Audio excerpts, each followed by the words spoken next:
Good afternoon and welcome to another day of Lunch Break with the Rabbi. Today is Thursday, September 24th, the 6th of Tishrei.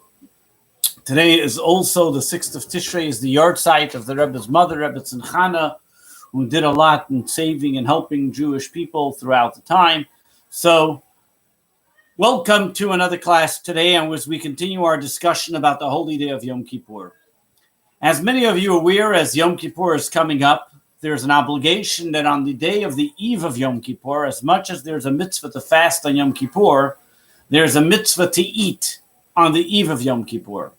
In fact, the mitzvah is 2 meals that we eat, a morning meal and an afternoon meal, which is considered a Yom Tov meal, a celebration, in celebration of Yom Kippur as well.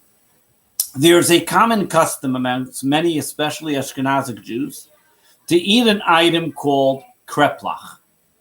And I don't know how many of you have heard about kreplach, but kreplach is what you would call, it's a dough on the outside with meat on the inside. It can be cooked, it can be fried, it's eaten with the soup, and it's a very tasty, delicious type of item that is eaten on Erev Yom Kippur, on Hoshana Rabbah, and on Purim. And that's the custom that it's eaten. But what is the kreplach? Why do we eat the kreplach? And why specifically on Yom Kippur Eve? But before we get to that question, let's go with another question.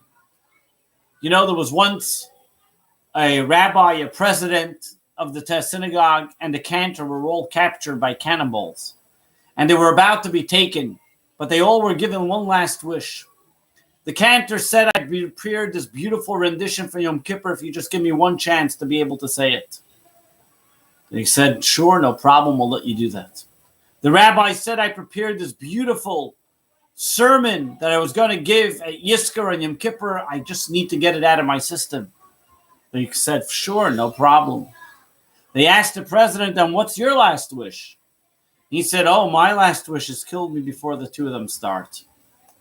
When we talk about Yom Kippur and we talk about the different mitzvahs, if you were to pick one holiday that most Jewish people, regardless of level of affiliation, of level of observance, observe or acknowledge, what would that be? Yom Kippur. If you would pick one holiday that most people attend synagogue, it would be Yom Kippur. What holiday do most people observe at their home? Passover Seder. Hanukkah, but more to Passover Seder. And what about one mitzvah that no matter how religious the family is, they also observe as well? That would probably be circumcision, is way high up there on the list. Now, when you look at the concepts, you know, I always tell people, why does everybody show up to shul on Yom Kippur? There's fasting, it's a long prayer, bad breath. What's the reason why everybody's showing up Yom Kippur? Come Simchas Torah. There's a kiddush the whole prayer. There's food, there's dancing, there's alcohol, there's all the wonderful things. Why Yom Kippur? But it's interesting. What do all these common holidays all have in common? Yom Kippur, Passover, and circumcision. Well, let's start with Yom Kippur. There's actually no obligation in the Torah that says you have to attend synagogue on Yom Kippur. The obligation that the Torah says you have to do on Yom Kippur is te'anu es nafshosechem. You should pain yourselves. You should be in pain. You should suffer. You should feel the need to ask God for forgiveness. So the rabbis came along and said, what does it mean to be pain? Don't eat. Don't wear leather shoes. Don't put on any special ointments. Don't wash yourself. These are all things which are very painful. So that's why we do them, because they're part of the 5 definitions of pain for Yom Kippur. In later years, of course, we have the rabbi giving a sermon for 45 minutes. If you can't fall asleep, it's also very painful. The cantor having to give off his whole rendition of what it may be also can be sometimes painful for people. Then go to the next thing. What about a bris? A bris cannot be given with anesthetic. A bris is something which is given to a young child. Everybody that was a bris knows that the baby cries. It can be painful. And it is painful. In fact, the child has to feel it. Come to the Seder night, as we know my famous story about the Seder night, about the fellow who was waiting for the food. And one of the basic components of the Seder night is to eat the maror, the bitter herbs. And it has to be bitter. You have to feel the pain, the suffering that the Jewish people have gone through to be able to relive that freedom that they experience as well. So what is it?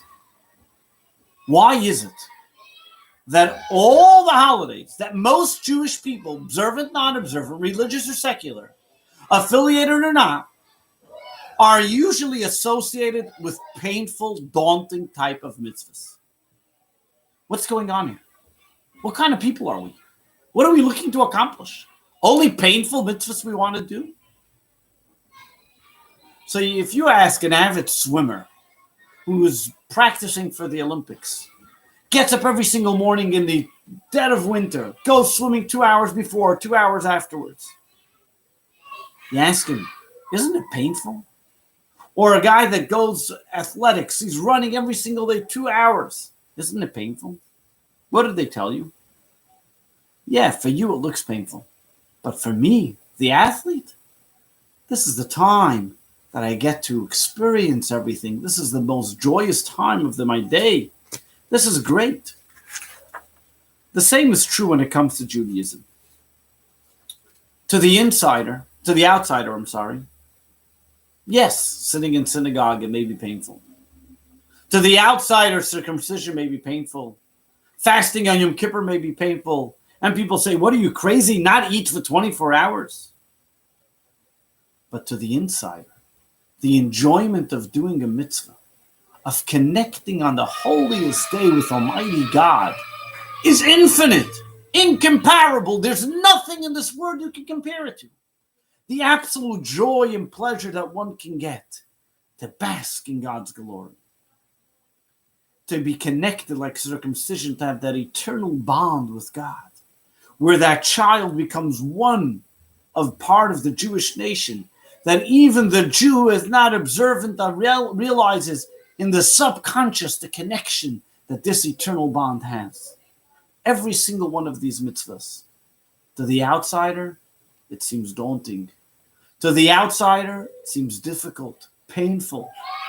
But to the insider, to the one that knows and appreciates the feeling, the high that they get from any of these commandments, any of these mitzvot and celebrations, there's no words to explain.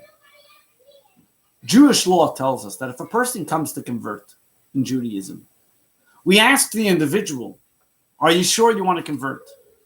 And they said, yeah, sure, we want to convert to Judaism. But Judaism tells us we have to discourage this individual from converting. And one of the things we tell them, do you know that the Jewish people are a nation that have been under persecution? The Jewish people have very difficult laws. 24 hours a week, you cannot touch your phone. You can't do anything of the sort. You have to fast on Yom Kippur. You have to have circumcision. But if they accept, We welcome them with open arms. So what is it? Is it difficult or is it welcoming? And the same is true as well.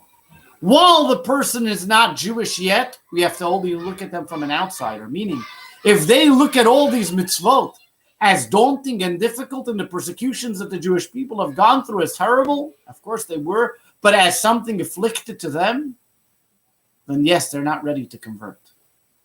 But if they're able to see deeper and see the beauty in any of these commandments, then welcome, you're one of us. This is what a mitzvah does. This is what Yom Kippur gives us to appreciate.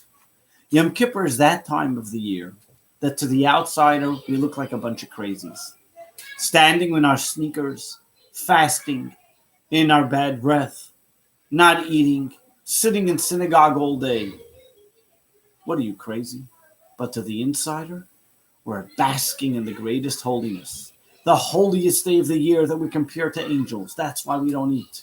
It is not a painful experience, but an uplifting experience. The adrenaline is so strong that we can't even eat. The connection that we have is so great and so masterful that to the insider, it is the most beautiful and epic experience they can ever imagine.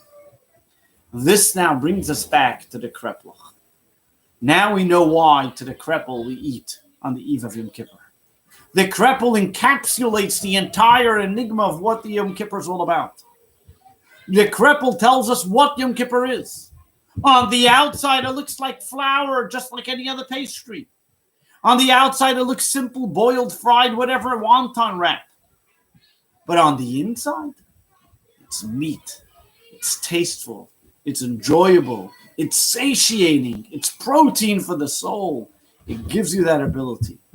The same is true with everything in Judaism. In Judaism, seems painful. You got to buy a lulav and esrog. You got to spend money to be able to eat proper matzah. Keeping kosher costs more than non-kosher. Sending your child to a Jewish school is more than sending to a non-Jewish school or to a public school. But guess what? The dividends that you gain, the pride and the joy and the glory and the glamour that we attain because of investing in this.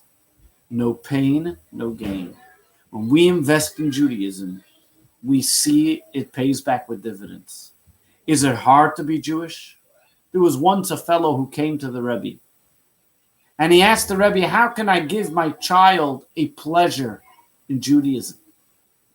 And the Rabbi explained to him and said, when you do a mitzvah, what do you say? Oh, you know how difficult it is to be a Jew. So then why should the child want to do any of the mitzvahs? But if every time you do a mitzvah, you say, Oi, wie freilich, how joyful it is to be a Jew, how exciting and how pleasurable it is to be participating and basking in God's glory, then your child is going to want to do the same. My friends, as we approach Yom Kippur, let us be insiders. Let us be the meat. Let us enjoy Judaism. Let us say, how joyful it is to be a Jew. How wonderful is the experience to be a Jew. How glamorous it is to celebrate like a Jew. And with that, we will be blessed with a happy and healthy, sweet year. God bless you. For Shana Tova. See you again tomorrow. Lunch break with the Rabbi. All the best.